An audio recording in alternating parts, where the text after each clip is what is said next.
भारत का हित होगा तो सनातन धर्म का हित होगा, और सनातन धर्म का हित होगा तो भारत का हित होगा। दोनों अलग अलग करके नहीं देखे जा सकते। सनातन धर्म मजबूत होगा तो विश्व मानवता के कल्याण का मार्ग मजबूत होगा। सनातन धर्म की मजबूती के लिए भारत की मजबूती आवश्यक है, और भारत की मजबूती के लिए आवश्यक है कि उस भाव और भंगिमा के साथ कार्य करने वाले लोग मिले। ऐसे लोगों के हाथों में धार्मिक हो या आध्यात्मिक हो या फिर राजनीतिक नेतृत्व ऐसे हाथों में ही होने चाहिए जो देश को एक नई दिशा दे सके। भारत आज से 1500 वर्ष पहले, 2000 वर्ष पहले जहां भारत था, और भारत ने पिछले 11 वर्ष के अंदर उस शानदार यात्रा को आगे बढ़ाया है। कोई सोचता था आज से 5 साल पहले, 10 साल पहले कि अयोध्या में राम मंदिर का निर्माण होगा? लोगों के लिए कल्पना थी। संघर्ष सनातन धर्मावलंबी करता था, लेकिन वो ये नहीं मानता था कि ये हो पाएगा। अच्छी सरकार चुनी गई, बन गया ना डबल इंजन की सरकार। डबल ताकत के साथ, डबल स्पीड के साथ कैसे बढ़ती है। गुलामी की बेड़ियां तोड़ डाली गई, गुलामी के ढांचे नष्ट हो गए।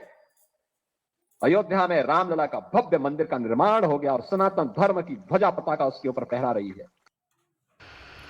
ये माघ मेला में जो हो रहा है उसके संदर्भ में अभी लगातार जो भी लोग इस पर पे उलझे हुए हैं कि नहीं, उनको जो है दिक्कत हो गई, अविमुक्तेश्वरानंद के साथ जो ऐसा कर दिया, ब्राह्मणों का जो है अपमान हो गया, ये सारा कुछ, उसके आलोक में यह जो स्पीच दी जा रही है वो केवल राम मंदिर का भी क्या आज ही नहीं, 24 तारीख को ग्रेगोरियन कैलेंडर के हिसाब से 2 वर्ष हो जाएंगे, तो वो तो एक अलग विषय है। परंतु किस तरह से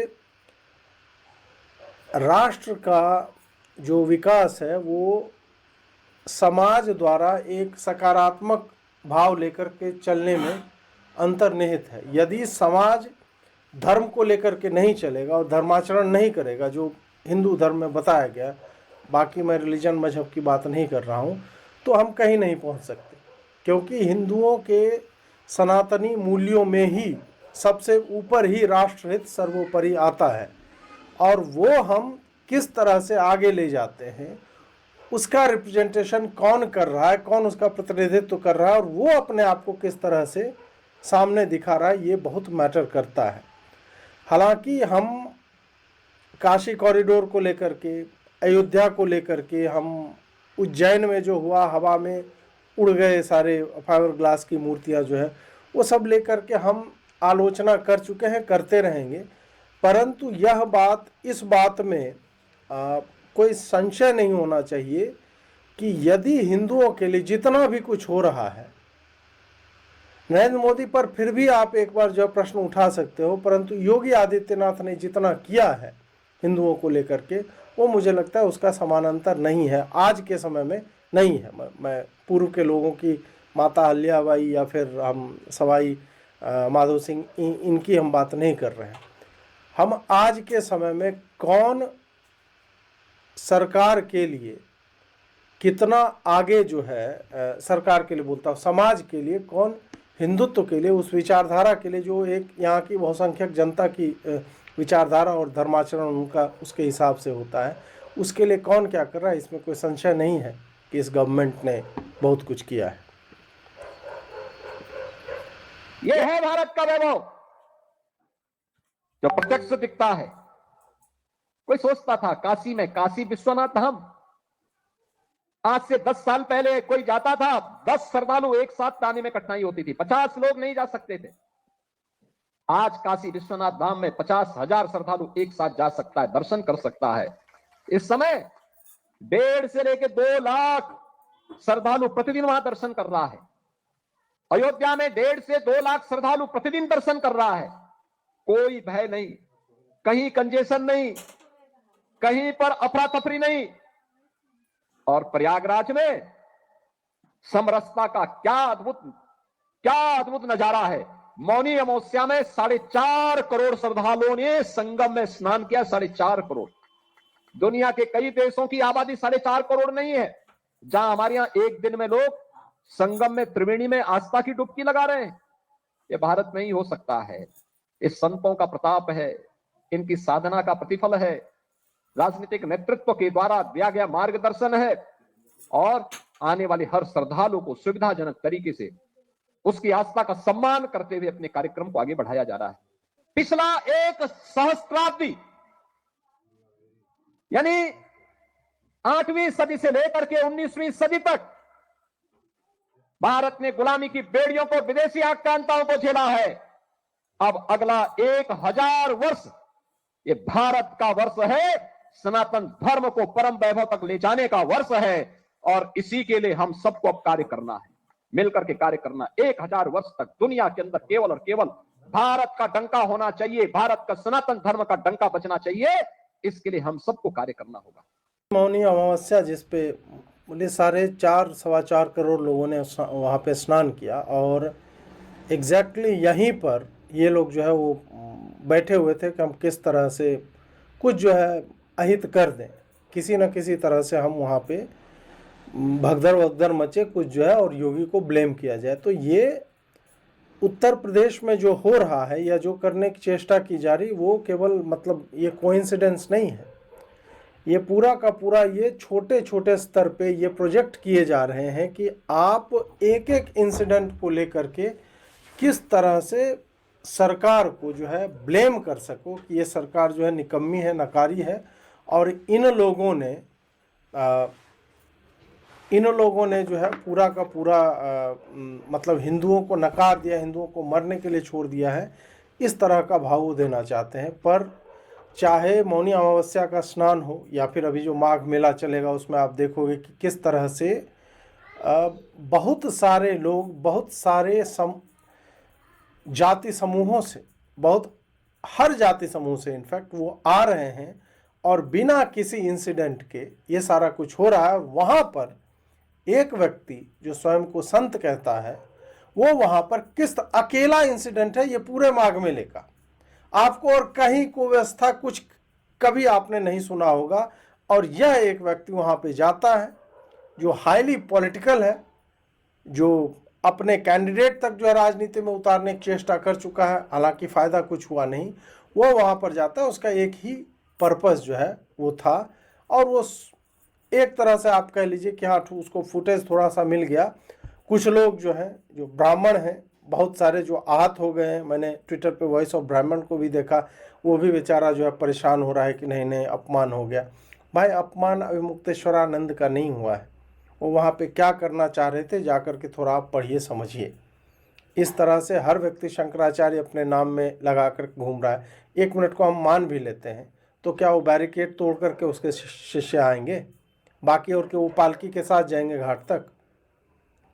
तो ये है कि अपना ऑरा फार्मिंग एक तरह से कि नहीं मैं जाऊंगा, मैं रथ पे ही बैठ के जाऊंगा। भाई बाकी और कोई नहीं जा रहा है, आप ही को क्यों जाना है, वहीं तक क्यों जाना है? पैदल आप जा नहीं सकते क्या?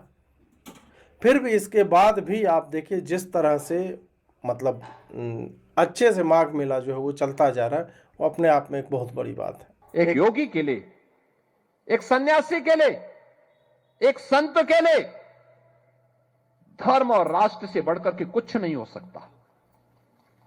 यही उसके जीवन का ध्येय होना चाहिए। उसकी व्यक्तिगत प्रॉपर्टी कुछ नहीं होती, धर्म ही उसकी प्रॉपर्टी है, राष्ट्र ही उसका स्वाभिमान है। अगर कोई राष्ट्रीय स्वाभिमान को चुनौती देता है तो हमें खुल करके उसके सामने आकर के खड़ा हो जाना चाहिए, उसकी चुनौती का मुकाबला करने के लिए खड़ा होना चाहिए।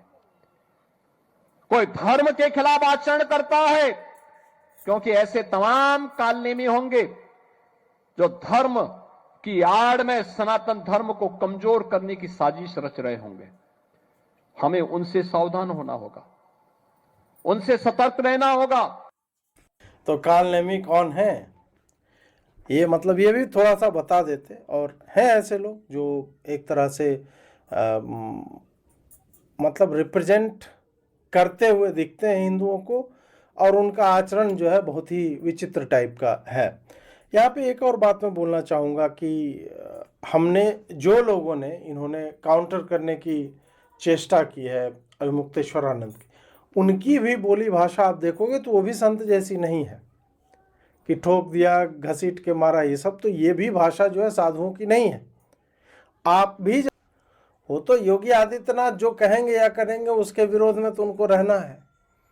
उनका अस्तित्व का आधार ही यही है, केशव प्रसाद मौर्य जी का। इनके बारे में यूपी वाले जो है आपको अच्छे से बताएंगे कि ये अभी पूज्य शंकराचार्य जी तो बहुत कम बोला इन्होंने। कम से कम 1008 ज्योतिष पीठाधीश्वर, परम पूज्य, प्रातः स्मरणीय, संध्या वंदनीय, धर्म ध्वजवाहक, धर्म ध्वज रक्षक, सनातन शिरोमणि, श्री श्री 1008 स्वामी श्री अभिमुक्तेश्वरानंद सरस्वती जी महाराज। और उसके बाद बोले कि हाँ वो स्नान कर ले। और ऐसे कैसे केशव प्रसाद जी, आप कम से कम ये बोलते ना कि नहीं मुख्यमंत्री जी को तो जो श्री श्री प्रातः स्मरणीय, संध्या वंदनीय, धर्मध्वज रक्षक, सनातन हित रक्षक, सनातन धर्मधुरी, श्री श्री 1008 श्री अभिमुक्तेश्वरानंद सरस्वती जी महाराज के चरणों में लौटना चाहिए और क्षमा याचना करनी चाहिए। और अभिमुक्तेश्वरानंद जी के पास रामभद्राचार्य जी, स्वामी जी आपको शंकराचार्य नहीं मानते हैं, वो खुलकर कह रहे हैं आप शंकराचार्य नहीं है, इस पर क्या कहेंगे? अरे भाई वो मोदी जी के मित्र हैं और योगी जी के सगे संबंधी हैं, वो तो कहेंगे ही। उनसे हमको तो आशा नहीं, आपको कहाँ से आशा थी, आपको कहाँ से आश्चर्य हो रहा है, वो तो कहेंगे ही। अच्छा, मुझे आश्चर्य नहीं होना चाहिए। जगत गुरु जी, स्वामी अभिमुक्तेश्वरानंद कह रहे हैं कि आप तो मोदी योगी के मित्र हैं, इसलिए आपसे यही इसी तरह के बयानों की उम्मीद है और कुछ नहीं है। वो सीधे आप पर भी आरोप लगा रहे हैं। नहीं, मैं किसी का मित्र नहीं हूँ।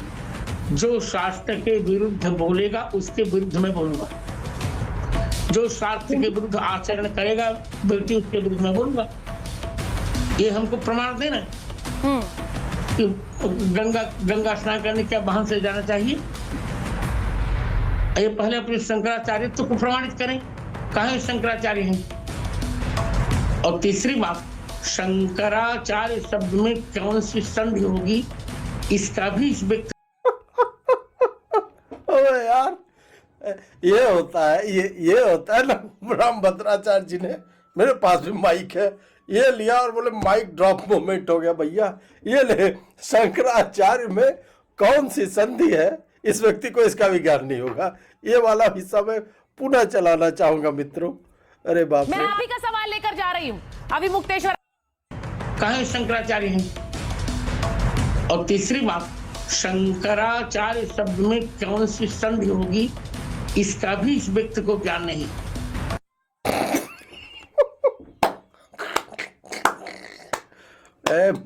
ये भैया ये होता है, ये कटिंग टू साइज है। ये आनंद कर दिया रामभद्राचार्य जी महाराज, यही बोलते हैं आपने उसमें आनंद कर दिया।